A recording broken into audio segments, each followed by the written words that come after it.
Hey, what's up, everybody? It's Ringside Report. MMA tonight on the show. Was Holly Holm robbed? Nick Diaz wants Kamaru Usman, and we pay tribute to Ray Liotta. Let's go! Yeah.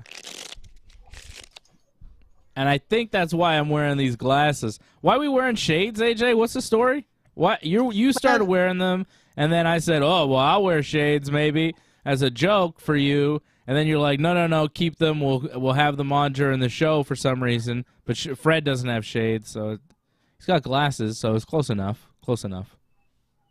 It's close enough, man. He's got the beard. He's got the cap. But, man, we're wearing them for Ray Liotta, man.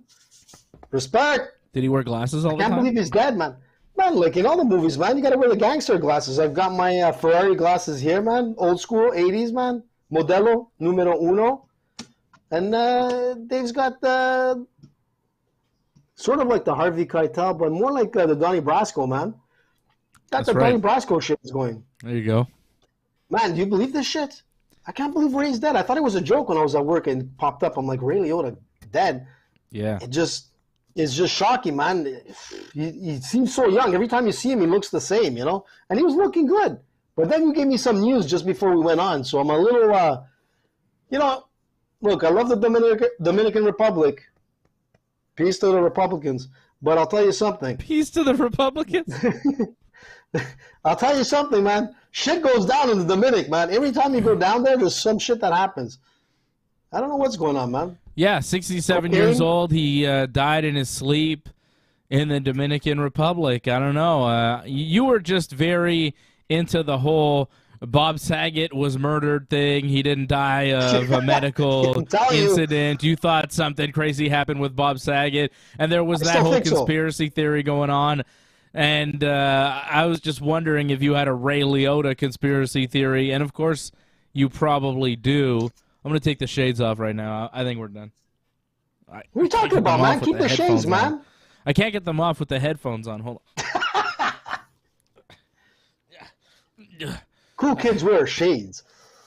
Listen, man, I don't know, man. I didn't follow it enough. All I had to hear is, like, you filled me up on certain things. All I heard was Ray Liotta died. Dominican Republic. Whoop, flag went up. Ray Liotta died in his sleep. Oh, shit, big time flag went up. Ray Liotta died while making a movie. Goddamn, cocaine down there, man. I'm telling you. And then, oh my God, Dave sealed it for me. Easy. What he said at the end there, guaranteed. Let's look into this, man. We need an investigation, like Johnny Depp was done. What did I say? Hey, Johnny. You said that he has a new girlfriend, and she's a lot younger. He has a younger fiance. And sometimes people will blame a younger fiance when their older guy dies, but sometimes guys die at 67 years old. It happens. Rest in peace to Ray Liotta. You know, the guy was in some classic movies. Goodfellas. But not everybody thinks Ray Liotta Goodfellas, but he was also in Field of Dreams, right? He played Shoeless Joe. He played Kevin Costner's, like, one of the ghosts, right? In Field of Dreams. He was like a baseball player in that movie. He was in Muppets from Space. He was in a few of the Muppets movies. He was in a lot of stuff over the years. You know, this is a guy that was in so many different movies and TV shows that we saw throughout our lives. Man. He's who? Tommy Vercetti, man. On what? Grand what is Theft Auto Vice City. Oh, yeah. He was like one of the voices on Vice City. I mean, that's pretty cool, right? And my mother remembers him from, like, starring in Another World. That shows you how far back he goes. This guy was in soap operas way back in the days. My mother loves Ray Liotta. Like, it's one of her favorite actors. She's like, oh, my God, he has such beautiful eyes. I love Ray Liotta. So I had to break the news to her today. And AJ's Mama Ray AJ Liotta was in Another World. I didn't even know he was in that show. I used to watch that show when I was a kid. What? Yeah, of course. It was a great... Jesus. It was a great, what do you call it? Soap opera. It was a good soap opera, man. Like, that's classic. I don't even know if it's still on, but Ray was in it, man. It's not on anymore. Gone, I had no idea Ray Liotta was in that. I mean, the guy was in everything. He was even in the Sopranos movie there. He played Hollywood Dickie Moltisanti. He was the father of Dick Moltisanti. He played the grandfather of Christopher Moltisanti in the Many Saints of Newark movie. I don't know if you guys saw that, but the guy's been in so many different things. The Simpsons, you know, classic. Ray Liotta, rest in peace. He will be missed. What else is going on, man, guys?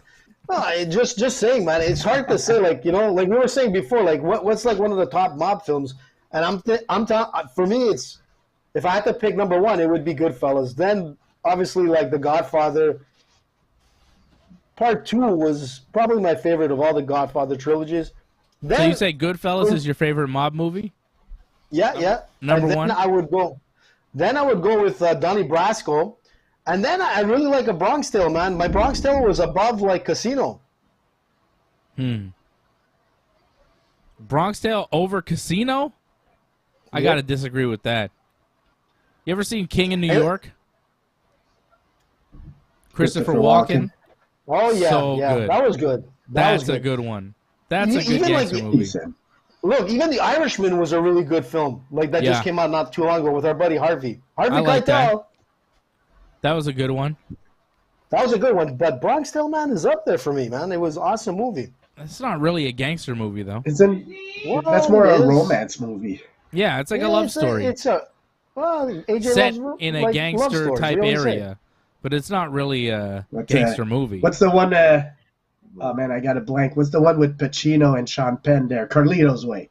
Carlito's Way, too, was good, man. That's the best.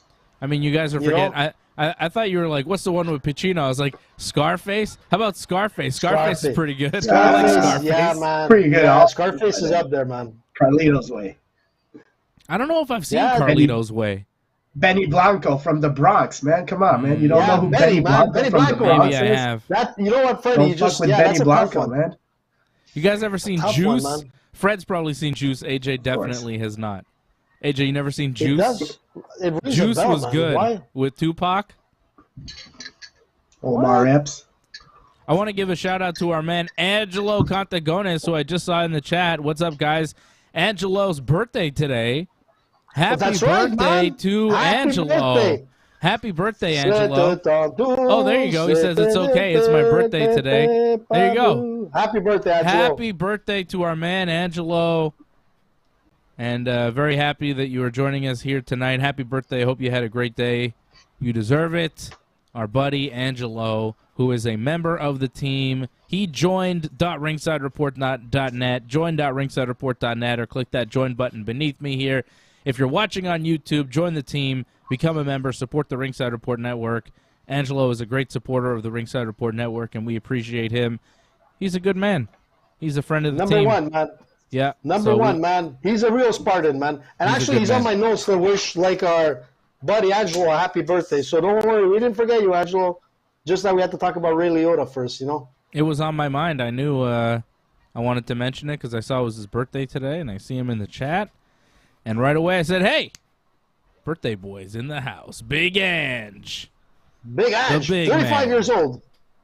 Stays 35 forever. Nice. That's it, man. I got to figure out how to do that. What he's doing. Hey, listen, man, I'm going to tell you something. If I'm not mistaken, if you're Greek and it's your birthday, usually you take out everybody. You pay for everyone, you know? I think that's just your hope, maybe. No. I'm telling you, man. I have a lot of Greek friends, man. And they do this thing where they take you out, man. See, Angelo says, that's right, man. What's up, so you guys? On your birthday, you have to pay? No, I'm good. What's that, Fred? No, So on your birthday, you have to pay? That sucks. You pay for everybody, man. Really? Yeah, Angelo's going to go out and take care of everybody, man. That's a fun tradition. It's a very Greek thing. Yeah, it's awesome, man. That's the best way to keep me at home for my birthday. Yeah. Yeah. Where's Freddie? I don't know, man. What are you doing for your birthday? The bills here. What are you doing for birthday? Nothing. I'm doing nothing for my birthday. Oh, Angelo's saying it's the other way around.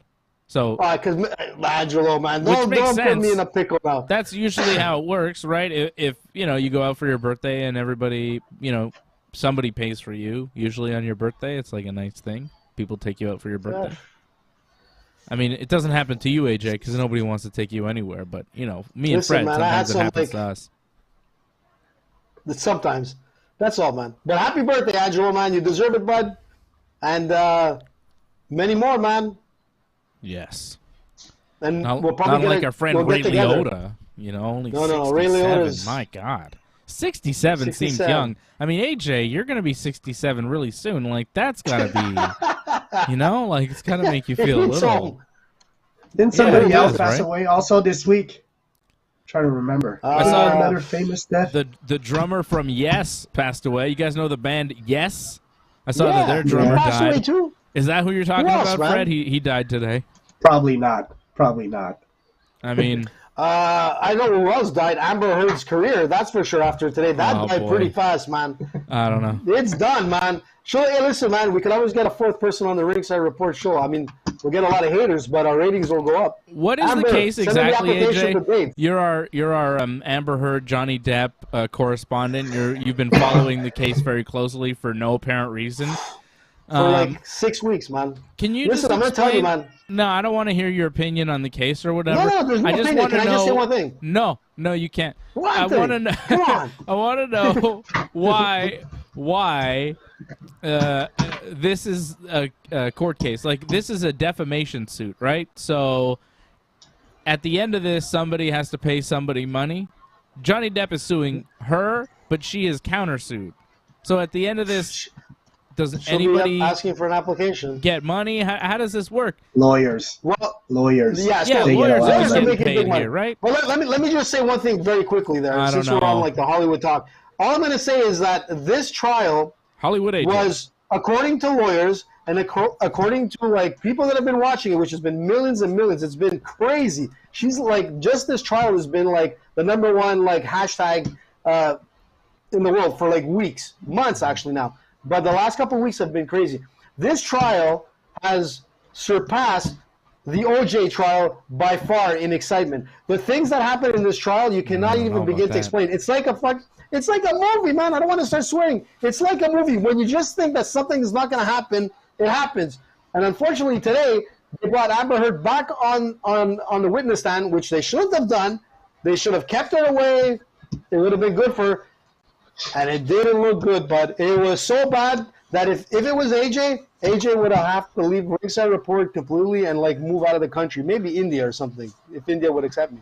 But the thing is this, man, it's an insane trial. Tomorrow is the closing arguments, and what's going to happen is that, there's defamation. But rumor has it that Johnny Depp gave her $7 million, which she was supposed to give to charity, which she never did. Yeah.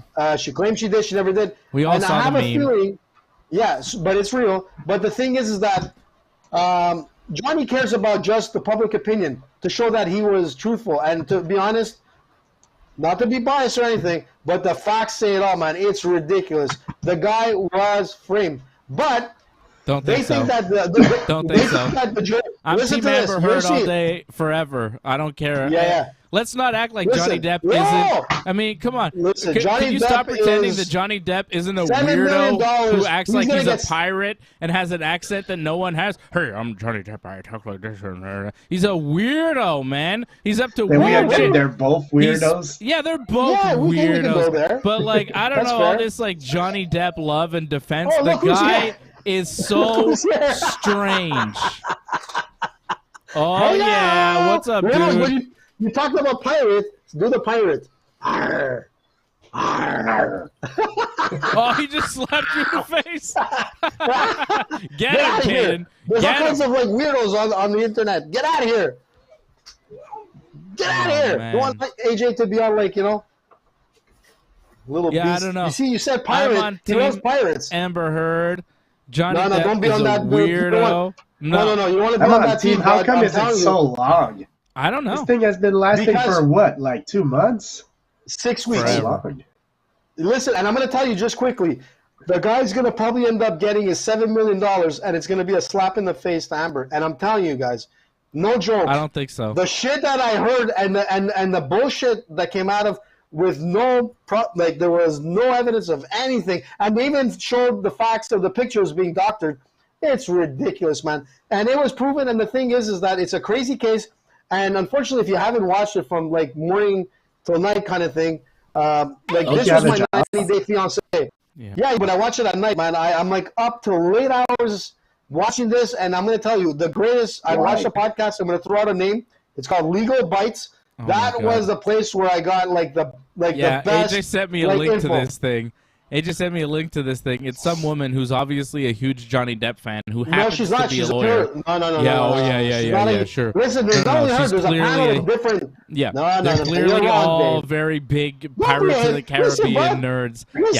Listen, man. They're all big fans. I know you're upset that Trump is coming back. I understand that you want Amber Heard. What does that have to do with Johnny Depp? What does that have to do with Johnny Depp? See, that's the thing, AJ. This is the thing. You don't actually believe Amber Heard is all these things. You don't actually support Johnny Depp. This is a reaction to women standing up for themselves, and a lot of society is now taking their anger out on this Amber Heard, and a lot of women I just want to say thank you. A lot of women are jealous because they could never ever get Johnny Depp, and they can't believe that Amber Heard was mean to him. And a lot of men are jealous because they could never get Amber Heard, and they're just pathetic and angry, and they're alone and sad. And this is what is going on in society. It's a lot of angry, resentful people. And I think down the road, people will be very sorry for how they're treating this lady who seems to have been abused. No, she hasn't. And that's the problem. And that's, sorry, Freddie, let me just answer that. It's very important to know one thing. When it comes to domestic violence and when it comes to violence on women, I am against that 1,000% at every turn. I would hope level, so. You name it. Because I know people that have, listen, I know people that have gone through that type of horrible experience. And let me tell you, the same people that have gone through those horrible experiences that I know personally know that she's bullshitting. And that's the problem. Do not take They don't know. money. They don't know. They don't know. They know enough to realize. You don't know what goes on in their home. Listen, I know one thing is that when you're up on trial, I don't know if you've ever been on trial, but I'm going to tell you something. If you've been in court, which I've been. Never. And I'm going to tell you something. You? I'm going to tell you something. I've never been on trial or been in court, for the record. AJ's been there. AJ's been I'm not surprised. there. But I'm going to tell you something. Man, you know what? The truth comes out in the end, man. That's the problem. You can only bullshit so long because a lie will go so far. A lie will go so far. The problem is that when it's documented, eventually it can show the otherwise. And that's the problem. So you can say, and over time you forget. I just want to put that on a T-shirt. That's a great quote. When it's documented, eventually it could show the otherwise. That's because the legal analyst. Because you'll say two different. When it's documented, eventually it could show the otherwise. No, I don't know what that means. Listen, it's simple because the problem is that you forget what you say, man. And the thing is that when you bullshit, you get caught in your lies, and that's what happened. And I'm not saying you know, I'm happy with the case. I'm just saying is that it's wrong at all levels. But you know what? She's just say don't do cocaine. I've been listening to it every day. Male, female, don't do cocaine. Don't do mollies. And I think abusing alcohol as well is probably something that's going on there. Alcohol goes with cocaine, so just abusing let go of both. alcohol and cocaine is probably a bad idea and is not good for your personal relationships. That would be Stick my to advice. weed. Yeah, stick to weed. Don't do cocaine and alcohol too much or at all if you can.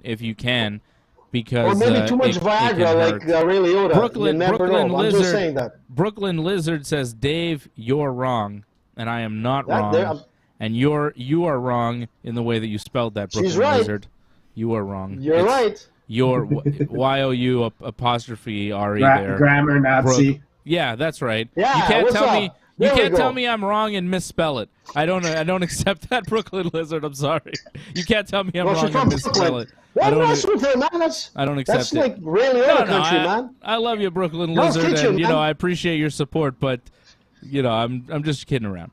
I'm kidding around. Listen. And Angelo making a very good point that the one story that's dominating the headlines is not really Amber Heard. It's the story that happened in Texas, and I don't want to talk about that because honestly, that's guys, terrible, dude. I might cry because it's that sad. It's sick.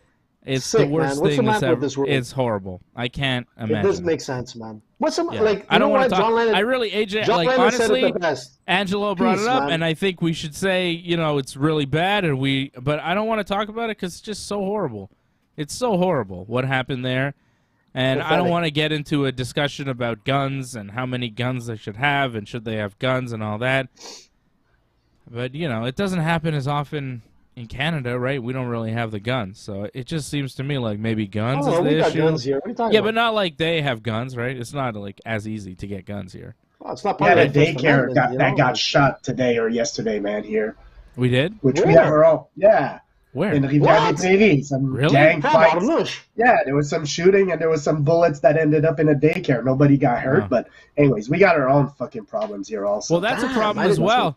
That's definitely a problem as well, Angelo wants us to talk about MMA. Here's the thing, Angelo. Nothing's happening. Yeah, there's nothing really happening. Well, actually, it's funny that you say that. Holly Holm Listen, got screwed. There's no UFC. How many times do you want to say it? But okay, No, I let's was talk gonna- about Holly Holm. Wait, Did she get screwed? Did she Of get course, screwed? man. Screwed and tattooed, A bit. man. That's what we call Not it. much. My I partner mean, got tight screwed. decisions. Tight decisions could go either way, but yeah, I thought she No, won that wasn't one. tight But, at all. That wasn't tight at all, I mean- Freddie. Like, I mean, it was a boring Come on. fight, so I thought it was 3 rounds to 2 for Holly. you only need one round where somebody doesn't agree with you, and it becomes for Vieira. So, Yeah, like I it was thought close. Holm won, but I don't even I'm think. not I don't even gonna- think. I'm not gonna yell controversy like her coaches have and things like that. Like in a tight fight, man, it doesn't always go your way. I was pretty Look, confident, man. though, when they went to the judges at the end of that fight that Holly Holm had won. Watching that I fight, agree with you, scoring that fight, going along, I thought, okay, maybe Vieira won the second. It's possible. I don't know what other round she won, but I had it like 4. maybe she The won fifth another was one. Holly's. But I could have seen it 4-1 for Holly Holm, but maybe Exactly. 3-2 for Holly Holm.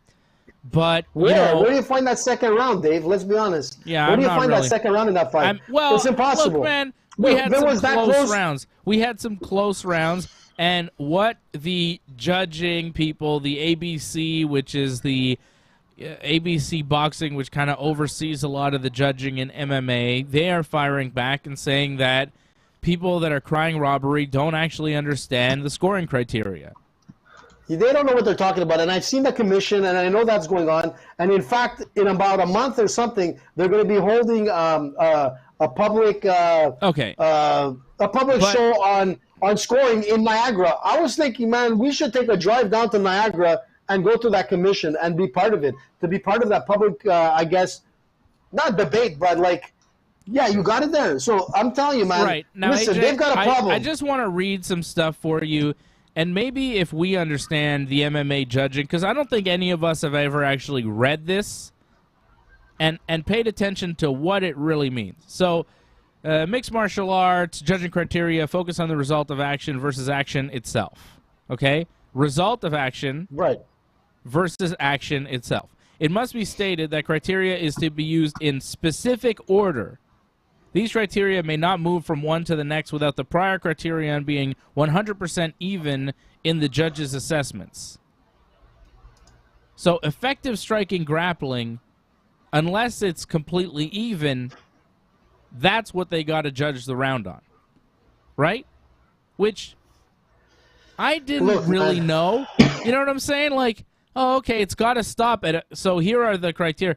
So it's effective striking grappling, effective aggressiveness, fighting area control, what's otherwise known as octagon control. So these how many minutes does she have, Holly? So these are the criteria. Yeah, but look, octagon control and aggressiveness. I mean, octagon control is the last thing that you look at when you're judging a fight. You understand what I'm saying? So if you're judging a fight between me and Fred, AJ, and Fred has octagon control, he's controlling the octagon, but he's landing some punches, and maybe he's landing more punches. If I'm landing, say, half as many punches, but mine are heavier, and you see Fred kind of taking a back step, you have to give me the round. Even if he's controlling the octagon, even if he seems to be landing more, even if he pushes me into the fence for 4 minutes of the 5 minutes, if I push him away from the fence and I land 2 or 3 good strikes, technically, by the letter of the law, I win the round. You see what I'm saying? So because Holly Holm, now hang on, because Holly Holm just kind of pushed Vieira against the fence and controlled with that clinch and didn't land a ton of solid strikes that led to or could lead to a fight-ending scenario, and then when they broke away, Vieira was landing the heavier shots and the better, cleaner strikes. That's why the judges... I'm just explaining to you why the judges do it and how it works. That's why the judges score it for Vieira, because she's landing the cleaner, heavier strikes that have more of an impact. The legal blows, I'll read you another quote, legal blows that have immediate or cumulative impact with the potential to contribute towards the end of the match, with the immediate weighing in more heavily than the cumulative impact. So the heavier strikes, the immediate, the ones that hurt, count more than the ones that just tap you. Look, I'm going to tell you something. If that's the case, then if you look at the whole fight statistically, ring control, Holly had it. But total strikes, you're looking at 188 by Holly Holm and 122 by Vieira. Okay. Significant strikes, 96 by Holly Holm and 85 by Vieira. And overall, that's pretty close, though. It's still not close enough, it's Freddie. Very close. You're looking at 71% strikes. That's pretty much what Dave just explained. But it doesn't matter because they're not basing it. That's the criteria, but it's not looked upon that, because when you got guys that are actually judges and they've got I've looked at we're looking at what's his name? What's that judge's name here? That I always D'Amato, for example. Sal D'Amato. Sal D'Amato, fantastic. He's got a black belt in karate, and that was other given as his. And the black belt in karate was given as his background and reason that he's a legitimate judge for MMA. That's what the ABC commission said. They said, hey, Sal D'Amato's legitimate. He's a karate black belt. And I have no problem with karate. I think it's very effective and very good.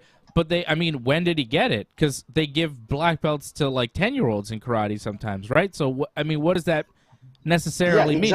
If you're a Brazilian Jiu-Jitsu black belt, usually they don't give that to kids, they give it to adults only, and it takes you usually 10 years to get, and right, so that it's okay, he's a Brazilian Jiu-Jitsu black belt, he's a judge. Even that's not enough. But even that's not enough. Well, it helped. If you're using it, it's okay. But when he's saying Sal D'Amato, who is a judge that has a lot of questionable calls, a lot of questionable scorecards, and when the guy backing him up, his boss, is saying, well, he's a karate black belt, so he deserves to be there, I'm well, hang on.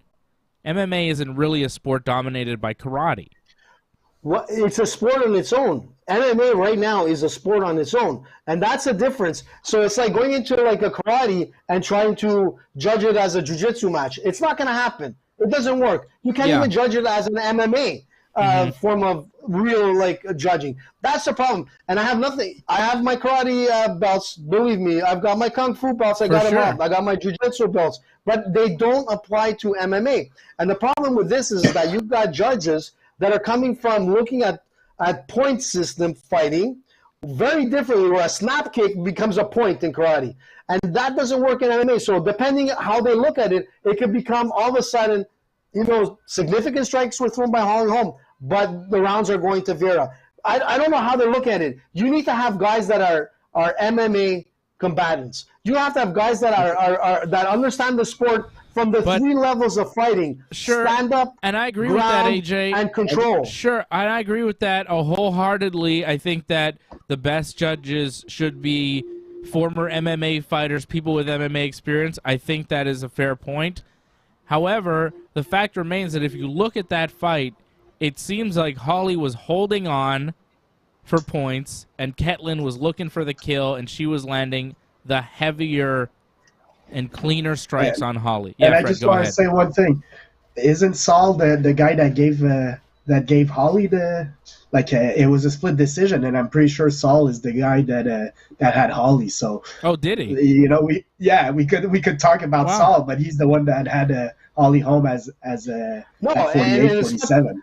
Freddie, it's not to point him out. What I'm trying to say is that Saul, if he did that, fantastic, but it doesn't change the fact that we don't have anybody that has an MMA background experience. Guys that are able to go there and judge it accordingly to understand that when you're in when you've got control on the ground and you're on your back in jiu-jitsu, you're actually in the dominant position. And we know that.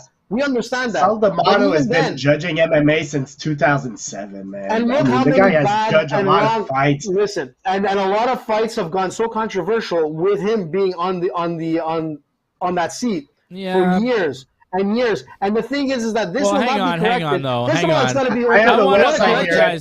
I want to apologize to Sal D'Amato because he actually scored it the way I did, which is 3-2 for Holly. So I'm good with the 48-47. Sal D'Amato is now #1 judge in MMA, and all the rest are jabronis. All right, sorry, Sal. And I want to say, out of about 50 fights in 2022, 3 times he was against the decision. So he had Hermanson against Strickland, he had Hermanson, and he had some other fight like Nchuku against Negumereanu. Other than that, Saul's always been giving a scorecard that the other judges agree. So it's not fair to him right now. And this was a tight fight, man. This is typical, no offense, AJ, but this is typical AJ where his choice didn't come in. It was a close fight, and he just cannot admit that it was a close fight. It could go either way. Listen, man, I could say the same thing with Eric Anders. Eric Anders got robbed in that fight. I thought he won that card up. I don't know about that one, AJ. And I have to defend you here, AJ. I got to defend you against Fred for a second. Fred, I don't think this is typical AJ because I actually agree with him on this one. I think Holly Holm did win. And also, if you look at the internet opinion, the majority of people watching that fight thought Holly Holm won. AJ is not in the minority of opinion here where he usually is when one of his picks loses. And one of my I picked Holly Holm too, and I lost all my bets because Holly Holm killed Holly my parlay. Holm also. Yeah. I'm just saying this is not the fight where I'm going to go say judging is terrible, blah, blah, blah. It didn't go the way I called it. But it's not like it was I've seen bigger robberies than that. I don't have one that comes to mind right now, but I've seen bigger robberies than that. But that's the problem, because the commission and the people at the top of the commission, whatever their reasoning is that for some reason they look at a black belt and that's the ultimate thing. You've got a black belt, you're the most knowledgeable guy out there. We know that's bullshit. They said it a few minutes ago. You get a black belt in some disciplines at 13 years old. Get the hell out. I don't want to swear, man, but get the hell out of here. Let's be honest. That's bullshit. And that's the problem. Until you get either open scoring so we can see exactly where the judges lie, where they'll be a little bit more careful in what they decide. Because sometimes, you know what, They can be influenced by the crowd. They can be influenced by the coaches. No open scoring. Listen, open scoring, please, man. No. And you know what? And if that's and look, and you get some veteran, former fighters, guys that it could be guys like DC. It could be anybody out there that can have a look at the game the way it should be looked at as an MMA fight. It's a sport in its own. Yes, I think we should just get Diego Sanchez to be a judge. I think that would just be interesting. You know, get Diego Sanchez to be a judge, and he could just like find some dudes to be the other two judges, and then that's just the panel for every fight. You never know what you're going to get. He'd probably be more fair into it than anything, because you got to look at everything that's going on. There's too much going on in MMA as compared to looking at I don't want to say like karate judging. You know what to expect. There's nothing more than the striking and the kicking and the moves. There might be a sweep. I don't know. Some places they do. But the thing is that it's a different sport. I'm not going to go from a hockey background to go start judging like a football game. It just doesn't make sense. Even though, man, it's a sport. Martial arts is disciplines.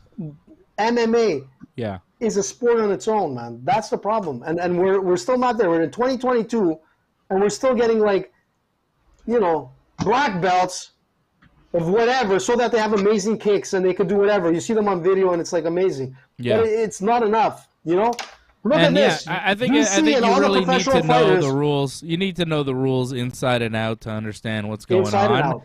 And I think maybe you need to read the rules again, AJ, and really understand, like, okay, sometimes, we think we know how the fights are judged, but they have this criteria, and I think the criteria is up for debate. Like what always gets me with judging fights is, how do they know it hurts? How do they know what hurts? They don't. They have no idea. You know what I mean? Like, if I throw a punch and the judge is like, that looked like it hurt the other guy, and the other guy's like, well, it didn't. He's not going to ask him after every punch, did that hurt? No, I'm cool. Like, it's really hard to tell. Like, these people take so much punishment, so many kicks and punches and elbows and knees and all that it's hard to tell sometimes. Well, how bad does that hurt? And the judge has to say, well, that's a significant strike, and that's just a strike. Well, okay. His head snapped back a bit. Well, how much? Did he wobble? Sometimes guys get hit, they fall down. It's a glancing blow. You never know what's going to put you out, right? Like, that's why, like, when you see somebody getting submitted, that's it. I mean, you got to get to the extent of either knocking him out or submitting to really win that fight. Because if you're going to go to the decision, you might lose, and we've seen that time and time again and again. Yeah. Holly but Holm, sometimes decisions are clear. 4-1. Sometimes they're more obvious than the Holly Holm fight. The Holly Holm fight, like Fred says, was very close. It was a close fight. It didn't go the way that we thought, but, I mean, it's not like Holly dominated her and was just beating her up, and at the end of the fight, they scored it for Ketlen Vieira. It was a close fight. Look, if you're going to look at, like, a good decision in a really close fight, you look at Pereira against Ponzinibbio.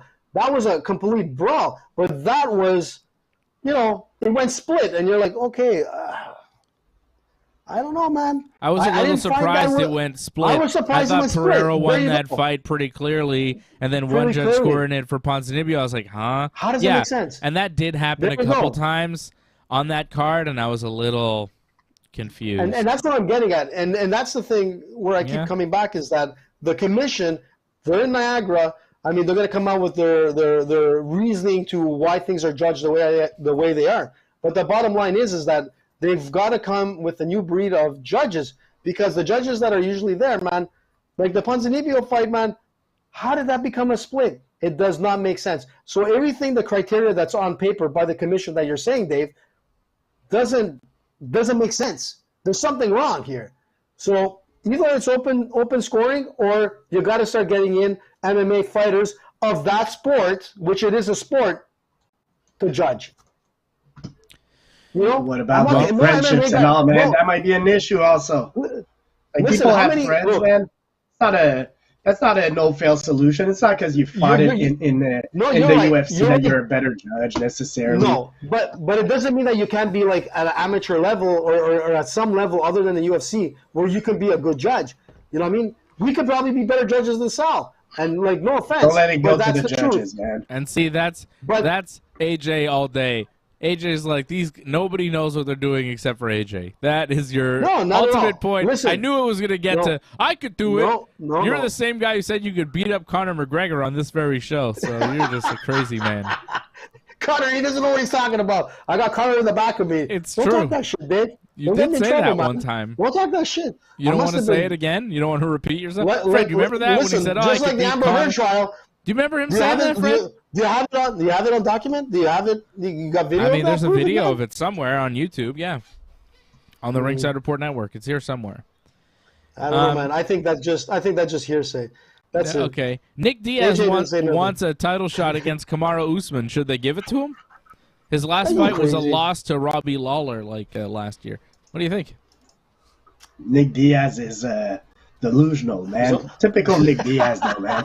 I love listening to him, but he's completely out of it. Like, come on, Nick, man. You looked like you had a decent first round against Robbie. Like, you showed that you do have natural skills, but you also showed that, like, you were completely out of shape. You didn't make weight for that fight. Like, you came in heavier. And now, what, you want a title shot at 170? No, Nick, come on, man. You got to earn that. Yep, Nick Diaz telling TMZ, I think I'll beat him. I would love it if they gave me a shot at Kamaru Usman. He wants a title shot at Kamaru Usman. I agree, Fred. He wants the money, man. I don't know what. He would have no chance. He would have no chance. Kamaru would kill him. Yeah. Look, he's 38 years old, man. He's looking for that big payout before he actually has to leave. But he's 38 years old, man, with a limited amount of fighting in the last years. Man, you can't go after that guy, man. It's ridiculous. And you know what? Look. Kamaru's 35. He's not that much younger than Nick. Yeah, but Kamaru's he seems much younger. At a high level, man. It's a different story. He's active, man. It's like, Usman, come on. Yeah. Look, listen, if Diaz would fight Usman, it would be a pay-per-view blockbuster. There's no doubt about it. The guy draws in numbers. He brings in the money for the UFC. Dana White loves him. The brass loves him. These guys get away with shit that most people wouldn't get away with. If Nick ever gets out of his UFC contract and has a chance to go somewhere else, he should look to sign for like ONE FC or something like that, because I think people over there would appreciate him. And also, like, not to be mean, but he'd be fighting probably undersized people, which is what Nick Diaz has had success against. Like in 2022, man, Nick Diaz is just not a contender in the UFC. Like we got to be honest about that. Like, he doesn't deserve a title shot against Kamaru Usman, and it's just ridiculous to talk about it. But he's a draw, so he should try to get out of that UFC contract just like his brother and go sign somewhere else. Go make some money. Go do a couple of super fights against known names and make some money. If they can get out of their deal. I mean, I don't know, right? And people were talking about Nate fighting Khamzat, which seems crazy. I don't know what they're doing with the Diaz brothers, but Nick and Kamaru is definitely not going to happen. I don't know. I don't know if Nick Diaz ever fights again, but I don't need to see him fight again. Not in the UFC. I think you're right, Fred. Like if they could get out of the UFC and fight somebody else and kind of look like themselves again, that would be good. But if the UFC is just going to throw top 10 guys at the Diaz brothers at this point, I don't know. Maybe Nick just wants to be a UFC champion. Maybe he's like, man, my time is coming to an end. I'd like to have a UFC champion. Man. Yeah, I mean, you know, Nick and Nate never. It's gonna happen.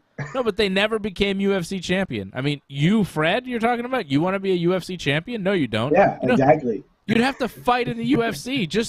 You don't want to fight in the UFC, Fred. You know how hard that would be? It'd be terrible. I know, but I'm just saying, like, he says he wants to be a champion. It reminds me, like, of way back when BJ Penn and George St. Pierre fought.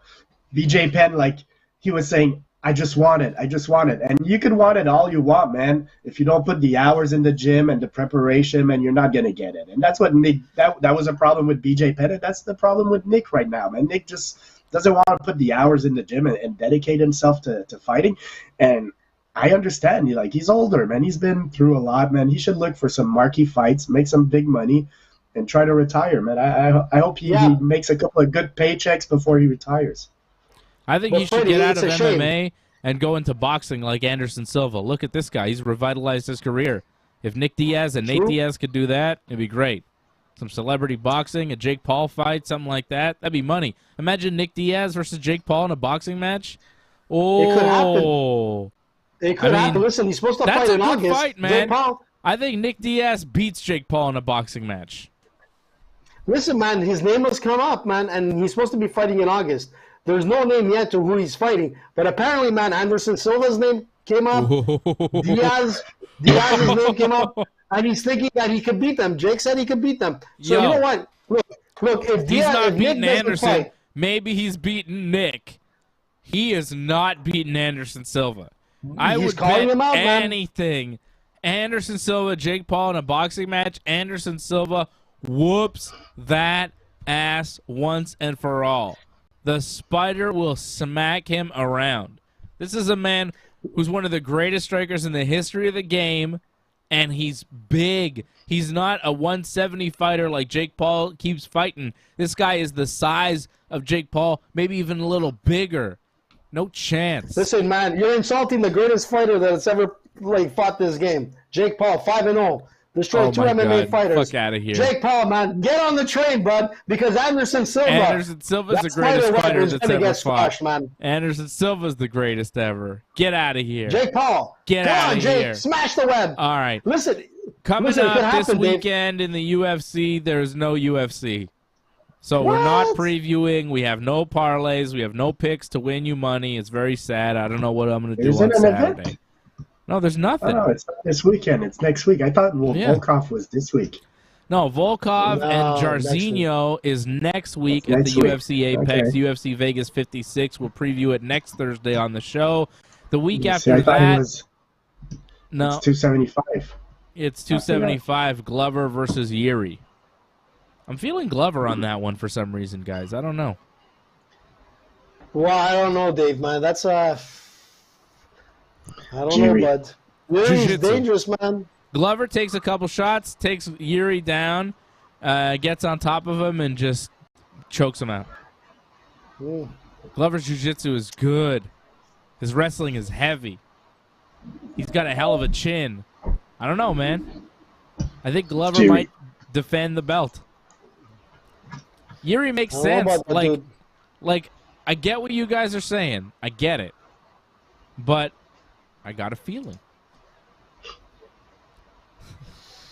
Glover Teixeira plus 170, Yuri Prohaska minus 200. I get it. 29 years old. 29 years old to 42 years old, Dave. That's the difference. I don't think he's going to have the stamina to go the 5 rounds because Yuri's going to come in with his heavy Muay Thai. I'm telling you, it's going to be a different game. You think he knocks Glover out?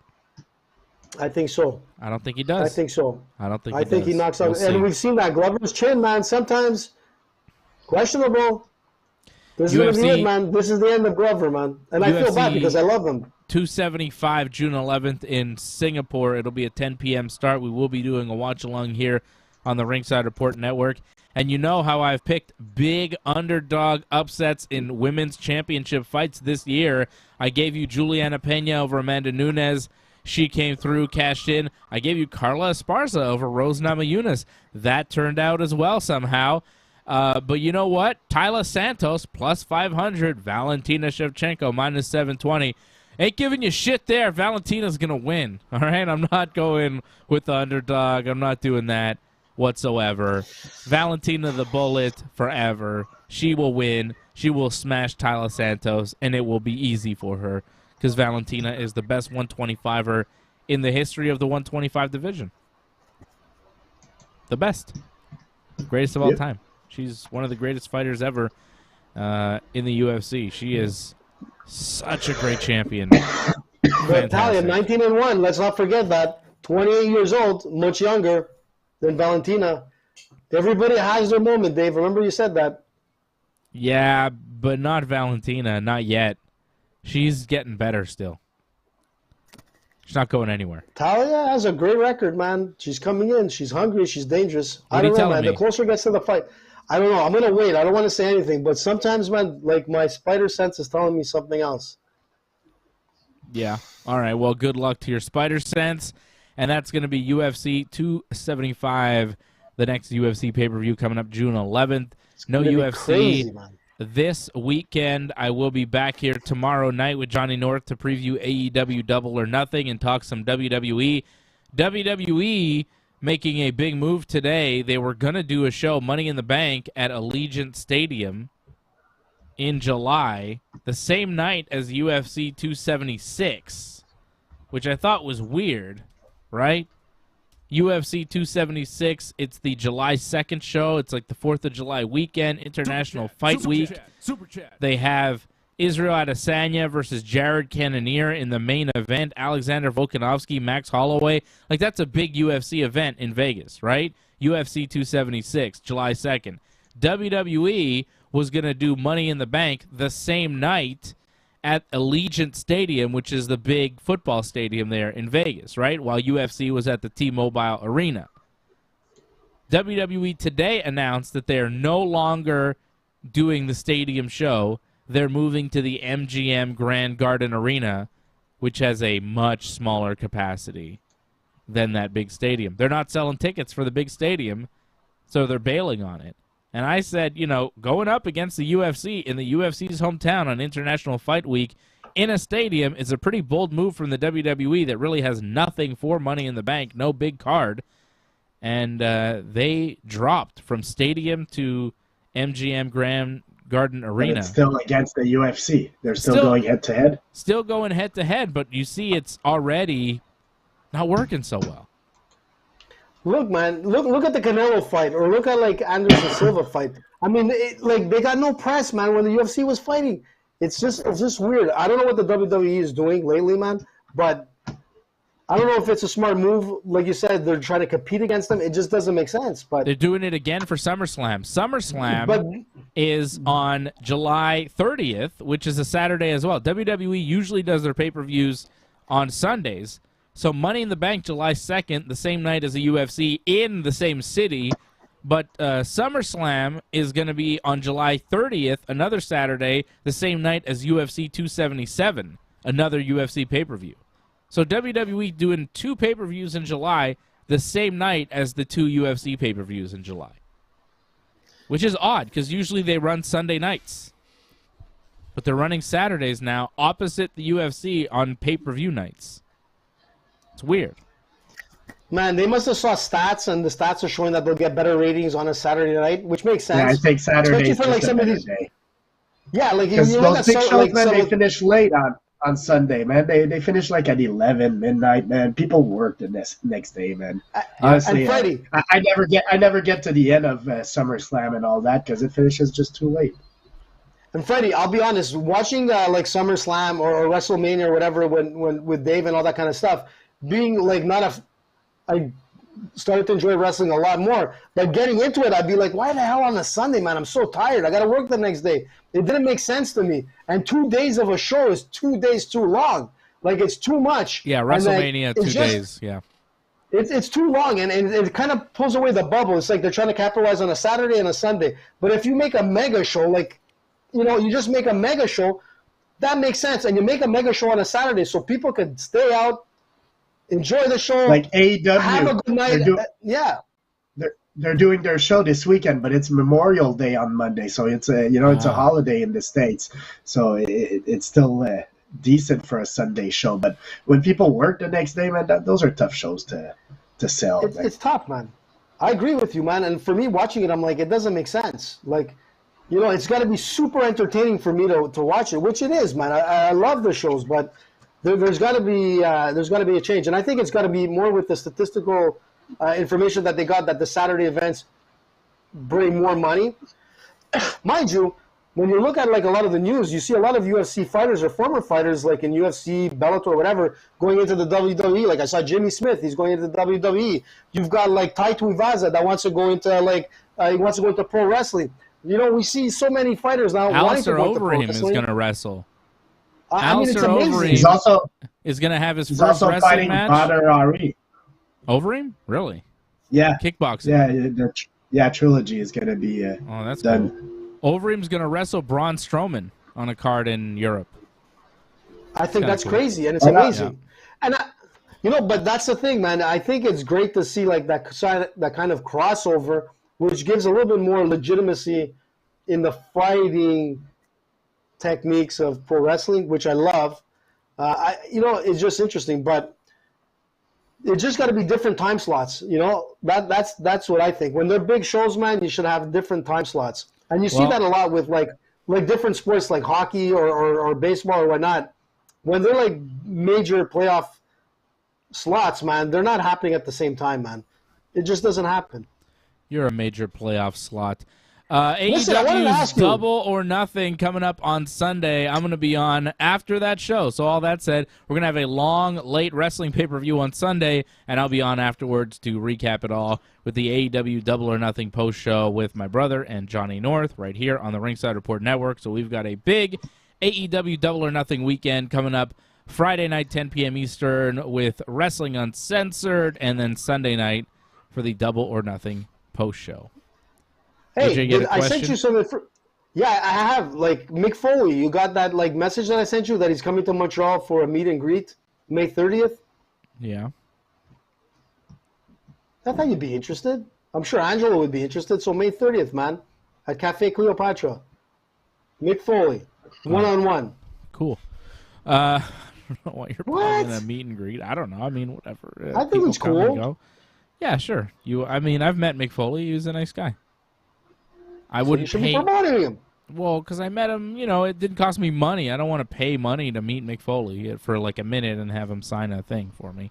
I'm good on that. I'm good. No, it's I like him. I'm a fan. He's a good man. All right, AJ.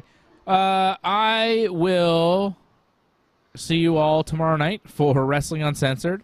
Thank you to Patrick C. Hamilton dropping a super chat. He's our #1 fan. $10 super chat from Patrick. Thank you, Patrick, for representing and supporting the Ringside Report Network here tonight. Patrick and Angelo in the chat, members of the team.